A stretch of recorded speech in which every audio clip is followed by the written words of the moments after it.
नमस्कार, मी केतकी जोशी टॉक टाइममध्ये तुमच्या सगळ्यांचं स्वागत आहे।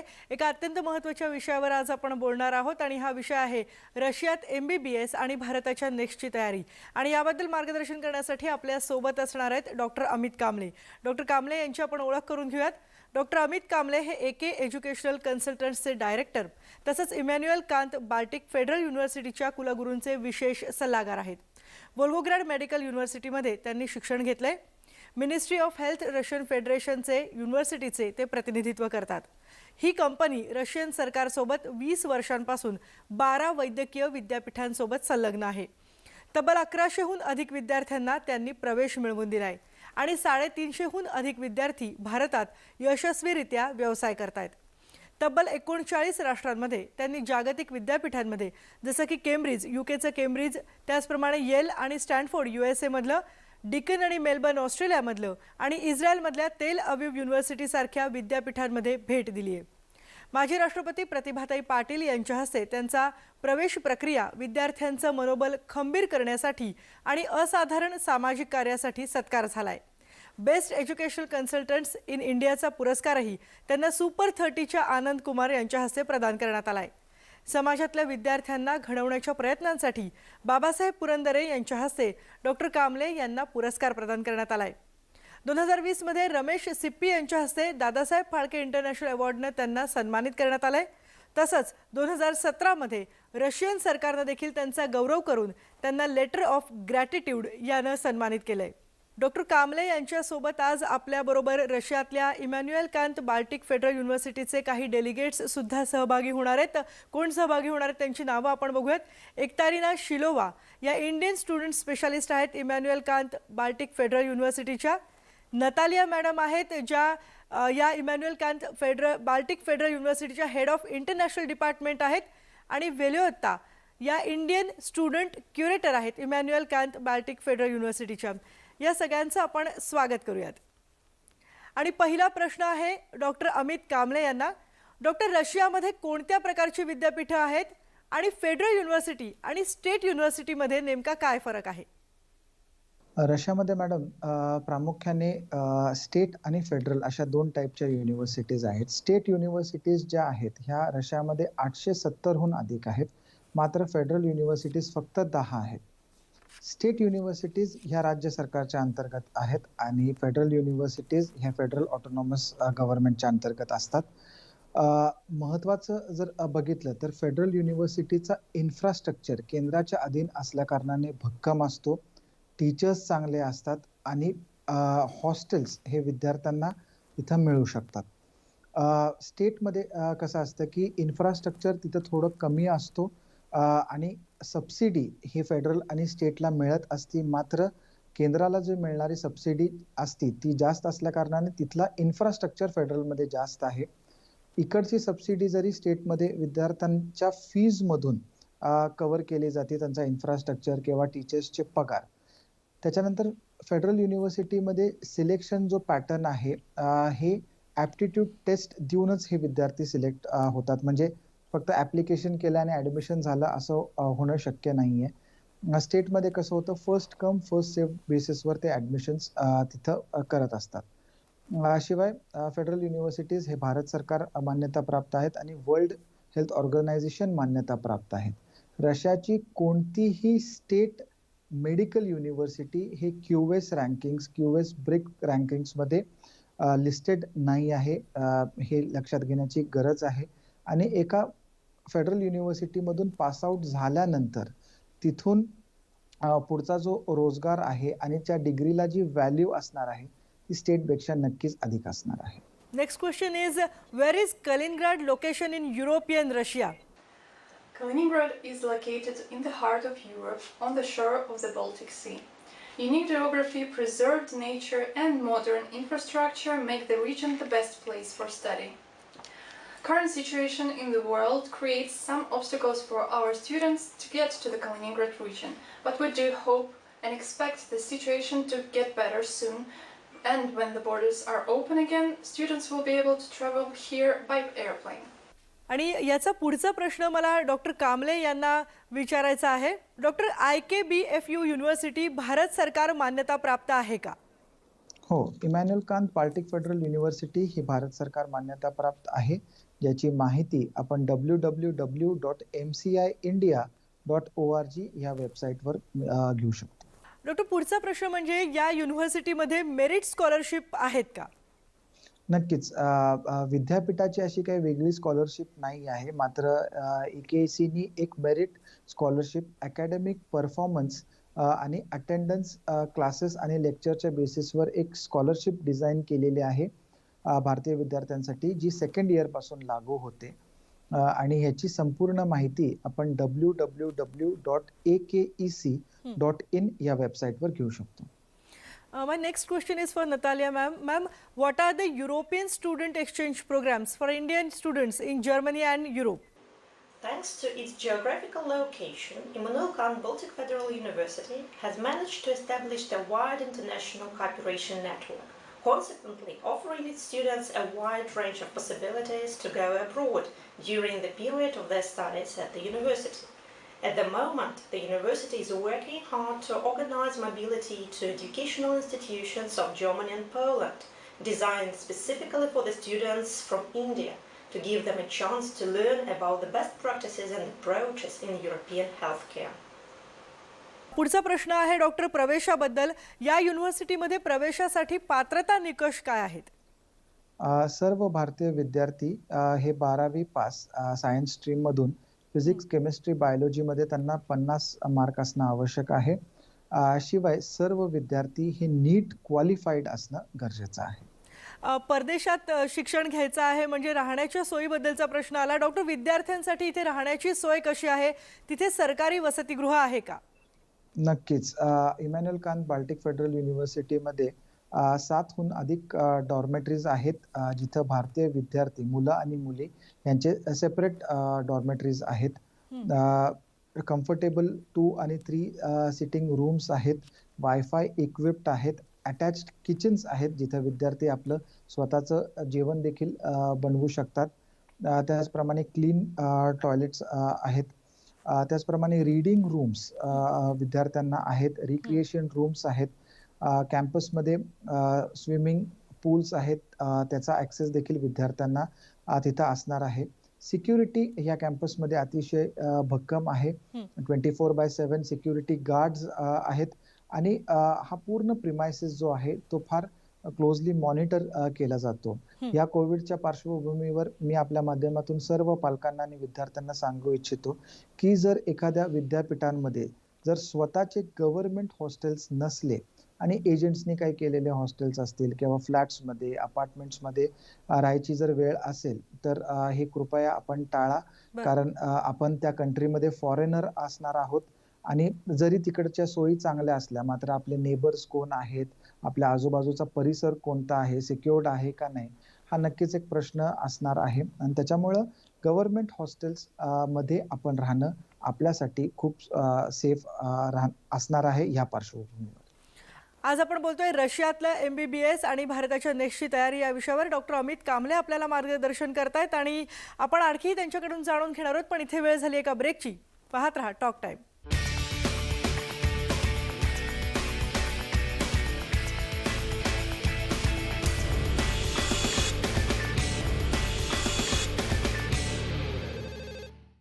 ब्रेकनंतर तुमच्या सगळ्यांचं स्वागत आहे. डॉक्टर अमित कांबळे आपल्याला मार्गदर्शन करतात आणि आपण त्यांच्याकडून काही महत्त्वाची माहिती जाणून घेतोय. डॉक्टर, पुढचा प्रश्न आहे तो म्हणजे यावर्षी FMGचा निकाल अतिशय कमी लागलाय, याबद्दल काय सांगाल?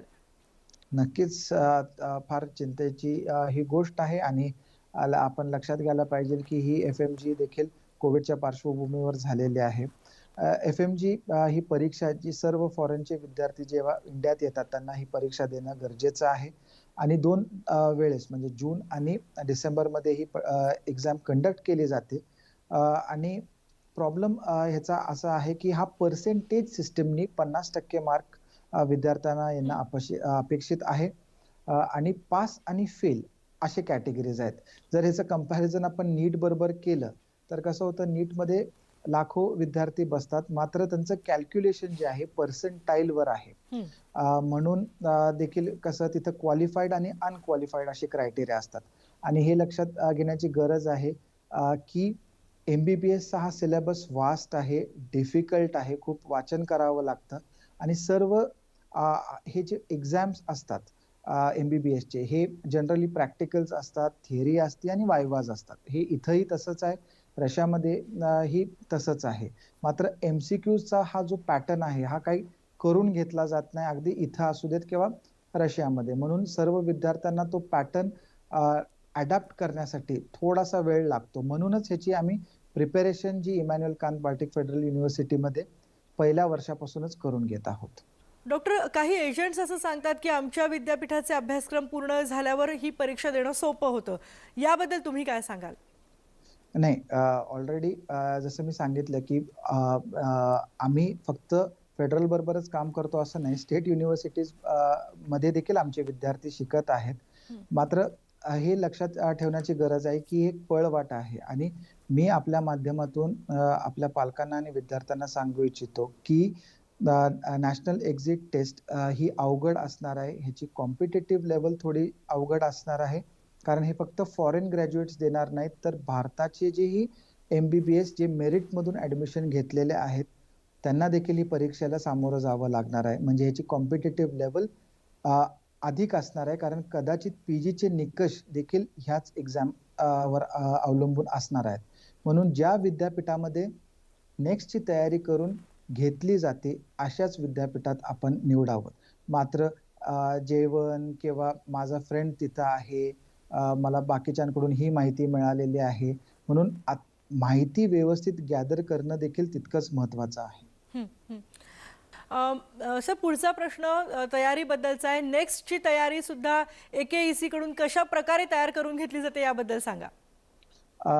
जसं मी सांगितलं की नेक्स्टचं इंटेन्शन काय आहे की जे स्किल आहे आणि जी क्वालिटी ऑफ डॉक्टर्स आहे भारताला जे मिळायला हवेत ती चांगली असायला हवी.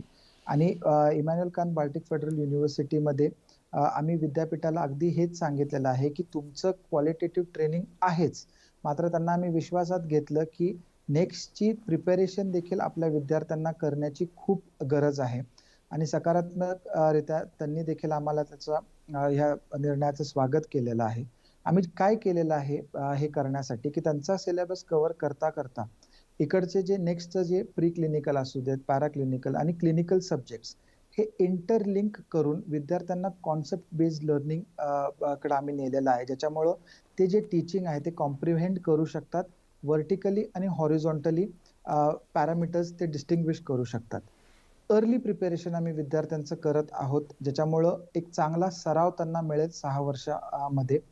टॉपिक टेस्ट असू देत, मॉक टेस्ट असू देत आणि कॉन्सेप्ट लर्निंग असल्या कारणाने अटेंडन्स आणि त्यांचे जे टेस्टचे रिझल्ट्स आहेत हे आम्ही आमच्या पालकांना पाठवत आहे. म्हणजे विद्यार्थ्याचा प्रोग्रेस कसा आहे हे पालक देखील अपडेटेड असतात.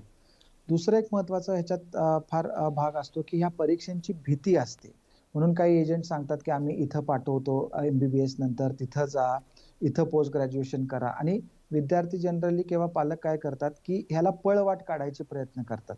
सो तो एक काउन्सिलिंगचा भाग आम्ही केलेला आहे की भारताला डॉक्टर्सची गरज आहे, भारताला पोस्ट ग्रॅज्युएट ची गरज आहे आणि आज नेक्स्टमुळं याचे अगदी बेनिफिशरीज हे आमचे फॉरेन ग्रॅज्युएट्स असणार आहेत. कारण अगोदर FMG आणि नेक्स्ट परत पोस्ट ग्रॅज्युएशनची पुन्हा परीक्षा द्यावी लागत होती. मात्र आता नेक्स्टमुळं काय होणार आहे की पोस्ट ग्रॅज्युएशनची देखील निकष या नेक्स्टच्या मार्क्सच्या बेसिसवर कदाचित ठरणार आहे. भारतात जे बुक्स दिले जातात ते आम्ही त्यांना प्रोव्हाइड केलेले आहेत आणि एक स्टडी क्वालिटेटिव्ह स्टडी मटेरियल त्यांच्याकडे आज असल्या कारणाने ते रिलॅक्स्ड आहेत आणि फर्स्ट इयर पासून ही तयारी आम्ही त्यांची करून घेत आहोत. Agdi, my next question is for our delegates. Many parents are worried of traveling during COVID-19. How can they continue their education after admission? When on-site classes were cancelled due to measures aimed at preventing the spread of COVID-19, IGVFU quickly and efficiently switched to alternative teaching. Through the state-of-the-art learning platforms, the university managed to ensure top-quality education and unlimited access to study materials, as well as means of communication with the educators. This practice is being successfully used these days as well to make sure that those internationals who are still waiting for the travel restrictions to be lifted to come to Kaliningrad do not fall behind and will be able to tune into studies easily upon arrival. इथे वेळ झाली एका ब्रेकची. पाहत रहा talk time.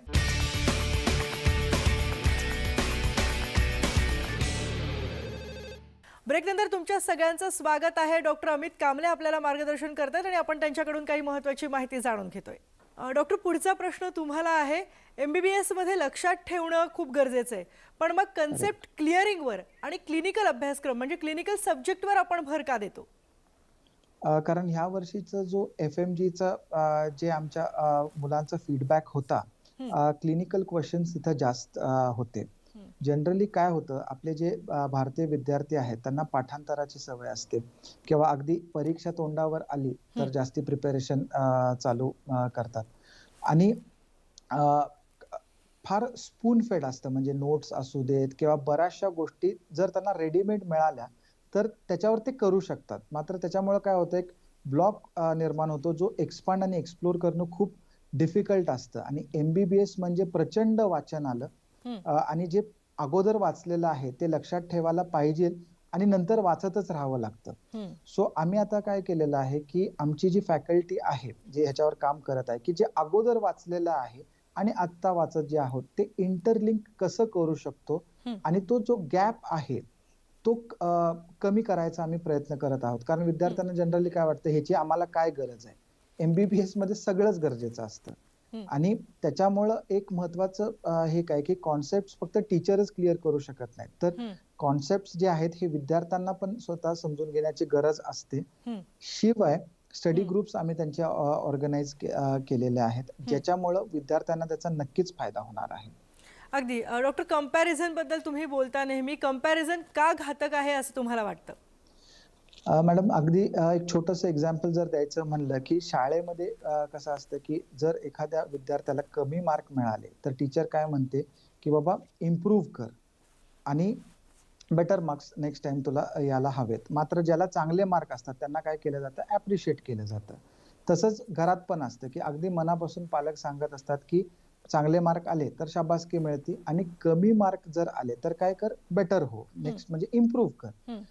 हे थोड्या दिवसांनी काय व्हायला लागतं की विद्यार्थ्यांना ह्याचा परिणाम कसा होतो की त्यांना कळायला लागतं की चांगले मार्क हे चांगले नाही आहेत, जास्त मार्क येणं गरजेचं आहे, कमी पगार चांगला नाही, जास्त पगार यायला पाहिजे, भारतातलं शिक्षण चांगलं आहे, परदेशातली नोकरी चांगली आहे. सो हा एक स्वभावाचा भाग बनून जातो आणि नंतर असं होऊन बसतं की आपल्याला सांगण्यात ऍक्च्युअली हे आलेलं आहे की तू चांगला आहेस, मात्र तुला थोडंसं बेटर अजून व्हायचंय. पण आपण ते कंपॅरिझन करत असतो गुड आणि बॅड, म्हणजे चांगलं आणि माझ्यासाठी हे चांगलं आहे, माझ्यासाठी हे वाईट आहे. ह्याचा प्रॉब्लेम असा होतो की कंपॅरिझन करता करता जर आपल्याला जे पाहिजे ते मिळालं तर ठीक, नाहीतर काय होतं, आपले पैसे त्याच्यात वाया जाऊ शकतात, आपली एनर्जी त्याच्यात वाया जाऊ शकते. आणि रशियाचं ऍडमिशन हा सेकंड चान्स आहे, हे लक्षात ठेवणं खूप गरजेचं आहे. म्हणून आपण मेरिट मध्ये कुठं स्टँड होतो आणि आपल्याला हे करायचं आहे का, आणि हे कंपॅरिझन जर आपण करत राहिलो तर कदाचित तो डिसिजन खूप अवघड आहे असं मला वाटतं.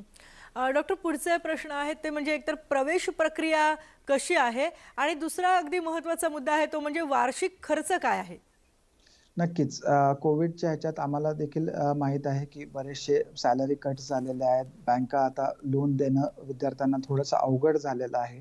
म्हणून आम्ही आपल्या माध्यमातून सर्व पालकांना आणि विद्यार्थ्यांना सांगू इच्छितो की आमचे जे वेबिनार्स आहेत आणि जे कन्सल्टेशन्स आहेत ते आमच्या काउन्सिलर्सला आपण फोन करून ह्याची माहिती घेऊ शकता.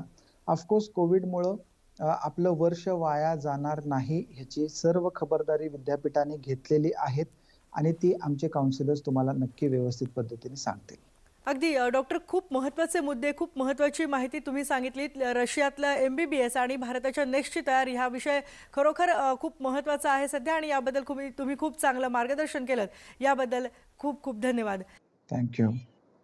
आणि यानंतर आपण जाता जाता बघणार आहोत रशियामध्ये MBBS साठी गेलेल्या एका MBBSच्या चौथ्या वर्षाच्या विद्यार्थिनीची प्रतिक्रिया आपल्याकडे आली आहे, ती आपण पाहणार आहोत. I'm so glad to be the part of this, to be honest, because it's like a pre-training, you know, like you are just getting on with it and getting ready for the stuff for the exam which is next, And as far as the professor who is taking this next classes, even he informed us how crucial it is.